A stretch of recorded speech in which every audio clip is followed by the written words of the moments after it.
There's a WhatsApp group and we're all on it and it is phenomenal. Being in the Celebrity Traitors WhatsApp. It's mad. Can you tell me what's the last message? What's the most recent message in the WhatsApp? What can't you tell us about the traitors? I can't tell you. I can't really tell you anything apart from the fact that I thought it was absolutely brilliant. I absolutely adored it. I was a huge, and look, this plays into that whole Taskmaster thing. I was so reluctant to sort of do generally so reluctant to do anything as me, really. But when that came about, I was like, and I am such a fan of that show, such a fan of the format. And by the way, I've never actually seen any of the other celebrity ones, like the US one or the Australian, and I've just seen like the pure British sort of civilian one, or the normal one, I guess. The civilian one, is that what we're calling it? That's what we... Stephen Fry referred to it as the Muggle version, which really made me laugh. I adore it so much. I really like Claudia and that whole team of people. And when I was aware of some of the names at that point who were taking part, I was like, who am I to say no to that? I will have an however long I last, however it plays out. What a lovely opportunity. And it's for charity and all that. And so I was like... Oh yeah, I was really delighted to do it, and it was. I mean, we can talk about it later. As in, once it's out, I won't even tell you as a mate off the record, because it's so NDA'd. It's because the whole show thrives on secrecy, and it lives and dies on that being upheld. But I did you get a special chat about the NDAs? Did you get a special chat about you get special chats every single hour. I mean, like it is. But it was really. I can talk a little about the infrastructure around that show. It is so impressive. I mean, if you've done even a little bit of telly, I mean, the machine, the way they create that show such that you are immersed in the game is phenomenal. And obviously, all your devices are taken from you. I was allowed one phone conversation a day with the kids, and but everything, you are isolated from the outside world. I think it's all right to say this. At one point, well, not even at one point, we weren't even allowed to know the time. So when we were in the castle, you'd be like, "Oh, what's time?" They're like, "It's Traitors time." That was their response. That every single member of production had to just answer with that until someone kicked off and they said, it's a basic human right, you can just tell us time and it doesn't mean anything.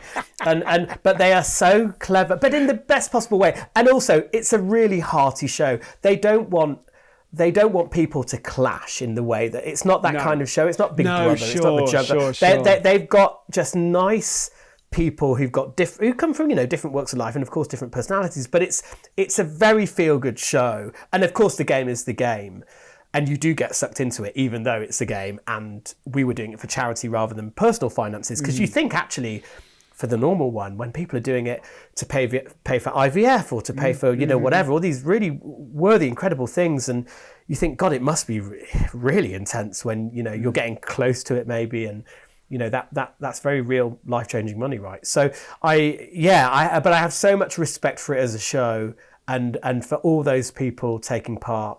We just had an absolute blast. And I will say that there's a WhatsApp group and we're all on it, and it is phenomenal.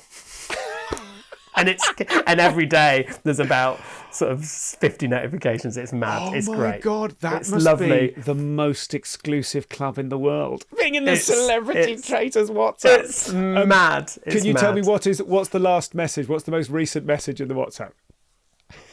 Is this? Hang on. I'll choose whether I can say it or not. Okay, sure. Hang on, let me see.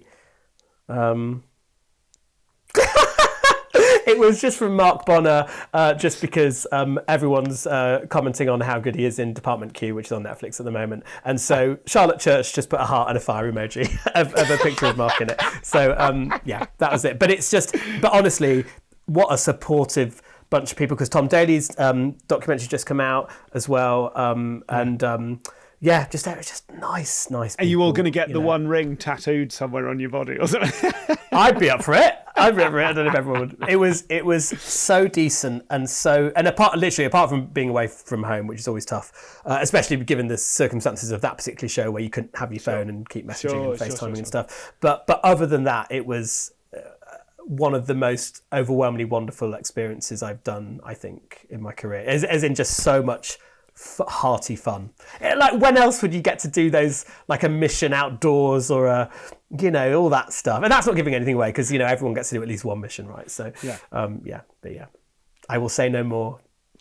I love it. I particularly enjoyed, and that's not giving anything away, in case the NDA people are listening now. Oh, man. I know. But So literally excited. anything that anyone is saying about Traitors is like, I think, hot gossip at the moment. But I also think it's just going to be good telly. I think actually, there are some celebrity versions of things where you just think, oh, well, I get it as a format. I get why a production company might do it. But I think that actually there is enough of a point of difference, because we know a lot of these people, just seeing them together and interacting in this way and playing this game and having fun. I just think it will be really interesting. And they've got, I've got to stop speaking, but yeah. Incredible.